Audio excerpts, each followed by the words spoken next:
बोईसर तारापूर औद्योगिक कार्यक्षेत्रातील plot number T150 मधील आरती ड्रग कारखान्यातून विशिष्ट प्रकारचा गॅस लिकेज झाल्याची माहिती समोर येते आहे। पालघरमधून एक ब्रेकिंग बातमी आहे। गॅस लिकेज झाल्यानंतर कामगारांची धावपळ झालेली आहे। कारखान्यातून सर्व कामगार बाहेर पडले। स्थानिक पोलीस आणि अग्निशमन दल घटनास्थळी दाखल झालेले आहे। पालघर जिल्ह्यातून एक महत्त्वाची बातमी येते आहे।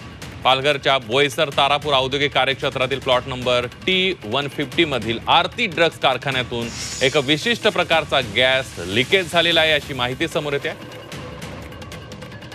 अधिक माहितीसाठी जाऊयात। हर्षद पाटील आपले प्रतिनिधी आपल्या सोबत आहेत। हर्षद, तिथली ही रासायनिक कारखाना आहे आणि जो गॅस आला नाही हा गॅस कसला आहे याची अजूनही माहिती मिळाली नाही। मात्र कामगार आणि परिसरामध्ये भीतीचं वातावरण पसरलेलं आहे।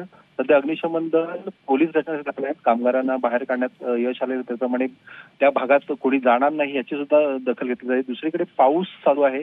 पावसाचा संतत होत्यामुळे कुठेतरी हा वायू कसला आहे किंवा हे कशामुळे होतं याच्यावर नियंत्रण मिळण्यासाठी प्रयत्न सुरू असताना दिसत आहेत। मात्र पाऊस असल्यामुळे काहीतरी त्याला मर्यादा येताना दिसत आहेत। औद्योगिक वसाहतीमध्ये हे नेहमीच घडत असतं, मात्र पहिल्यांदा असा प्रकार घडल्यामुळे प्रशासन सुद्धा नक्की काय आहे याचा शोध घेत आहे। अगदी हर्षद, धन्यवाद दिलेल्या सविस्तर माहितीबद्दल।